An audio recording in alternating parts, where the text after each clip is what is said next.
सभी को नमस्कार। आज हम BA part first year Sanskrit विषय के प्रथम प्रश्न पत्र के अंतर्गत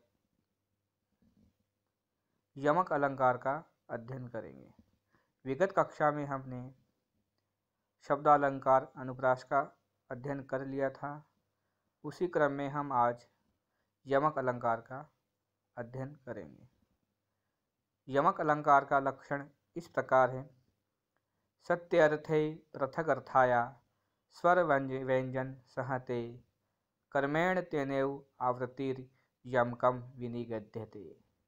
अर्थात स्वर और व्यंजन की उसी क्रम में आवृत्ति यमक अलंकार कहलाती है। यहाँ पर ध्यान देने योग्य बात है कि दोनों ही बार शब्द का अलग अलग अर्थ निकलता है।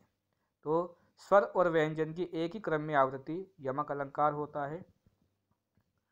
और हम इसे अगर सामान्य भाषा में कहें तो जहाँ पर एक शब्द का दो बार प्रयोग किया जाता है, जहाँ पर एक शब्द का दो बार प्रयोग किया जावे तथा दोनों ही बार शब्द के अलग अलग अर्थ निकलते हों, वहाँ पर यमक अलंकार होता है।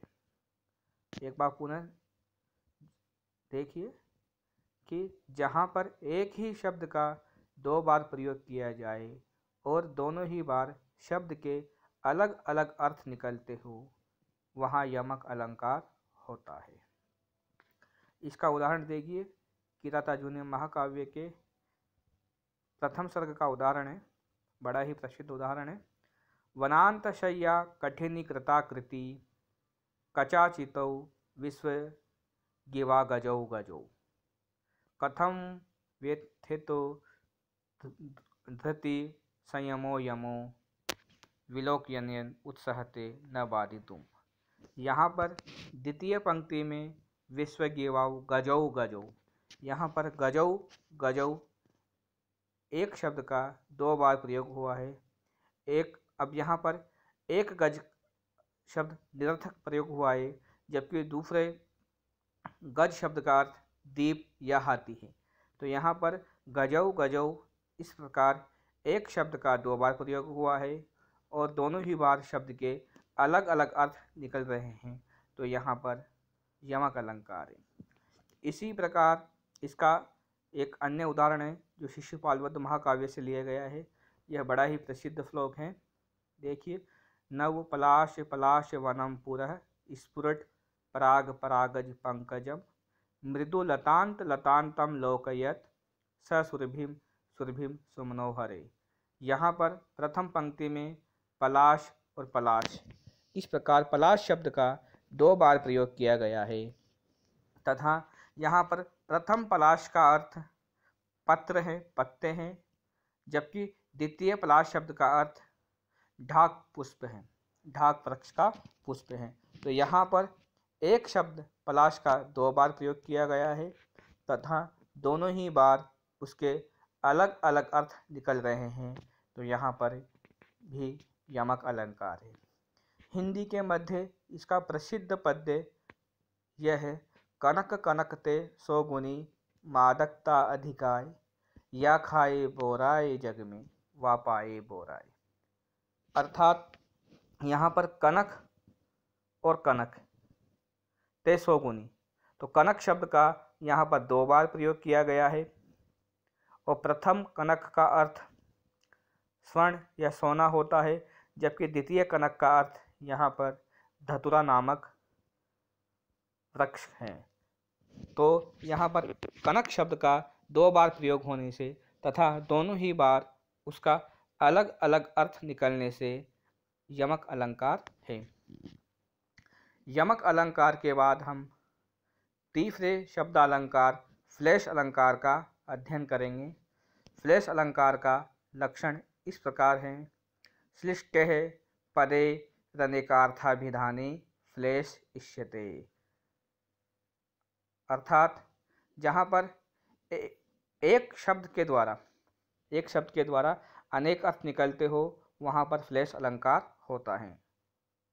संस्कृत में बोलेंगे कि जहाँ एकस्मिन् एवं वाक्ये एक शब्दस्य अनेक अर्था भवन्ति, अर्थात जहाँ एक वाक्य में एक शब्द के एक से अधिक अर्थ निकलते हों वहाँ पर फ्लैश अलंकार होता है। तो यमक अलंकार में तो एक शब्द का 2 बार प्रयोग होता है और दोनों ही बार उसके अलग अलग अर्थ निकलते हैं, जबकि फ्लैश अलंकार में एक ही शब्द का प्रयोग होता है और उसके अर्थ अलग अलग निकलते हैं। इसका उदाहरण इस प्रकार है, प्रतिकूलताम उपगते ही विधौ विफलत्वमेति बहु साधनता अवलंबनाये दिन भरतुर अभुन्न पतिष्यतः कर सहस्रम अपि। यहाँ प्रथम पंक्ति में देखिए, प्रतिकूलताम उपगते ही विधौ, यहाँ विधौ शब्द का सप्तमी में एक वचन का प्रयोग हुआ है। तो विधु का अर्थ चंद्रमा भी होता है और विधु का अर्थ भाग्य भी होता है। तो इस प्रकार एक शब्द का यहाँ पर 2 बार अर्थ निकल रहा है, एक का अर्थ चंद्रमा, एक विधु का, और एक का अर्थ भाग्य। तो प्रतिकूलताम उपगते ही विधु, भाग्य के विपरीत चले जाने पर एक अर्थ निकलेगा और चंद्रमा के विपरीत चले जाने पर इसका द्वितीय अर्थ निकलेगा। तो यहाँ पर एक शब्द का एक से अधिक अर्थ निकलने से यहाँ पर फ्लैश अलंकार है। इसी प्रकार हिंदी के मध्य इसका प्रसिद्ध उदाहरण यह है, सुबरण को ढूंढत फिरत कवि कामी अरु चोर। सुबरण को ढूंढत फिरत कवि कामी अरु चोर। सुवर्ण शब्द तात्पर्य, यहाँ पे सुवर्ण शब्द के 3 अर्थ निकलते हैं। सुवर्ण का मतलब अच्छा शब्द, कवि के लिए अच्छा शब्द, कामी के मतलब सुंदर, सुंदरता, और चोर के लिए स्वर्ण, सोना। तो यहाँ पे सुवर्ण के 3 अर्थ निकल रहे हैं, सुंदरता, सोना और अच्छा शब्द। तो कवि का जब यहाँ अर्थ होगा तो सुवर्ण का मतलब अच्छा शब्द और कामी का अर्थ होगा तो सुंदरता होगा, और चोर के अर्थ में यहाँ पे सुवर्ण से तात्पर्य सोना होगा। इस प्रकार यहाँ पे सुवर्ण शब्द के 3 अर्थ निकल रहे हैं, तो यह पर फ्लैश अलंकार है। अब यहाँ पर यह तीनों ही शब्द अलंकार है, अनुप्रास, यमक और फ्लैश। अनुप्रास का मैंने आपको लक्षण बताया है कि यहाँ पर एक ही वर्ण की बार बार आवृत्ति होती हो, शब्द की नहीं, वर्ण की। एक ही वर्ण की जहाँ पर बार बार आवृत्ति होती हो वहाँ पर अनुप्रास अलंकार होता है। जबकि यमक अलंकार में एक शब्द का 2 बार प्रयोग किया जाता है तथा दोनों ही बार उसके अलग अलग अर्थ निकलते हैं, और फ्लैश अलंकार में एक शब्द के एक से अधिक अर्थ निकलते हैं। इस प्रकार इन तीनों शब्द अलंकारों में अंतर है। अगली कक्षा में हम एक और नए अलंकार का अध्ययन करेंगे। तब तक के लिए नमस्कार। शुभास्ते पंथानः सन्तु। धन्यवाद।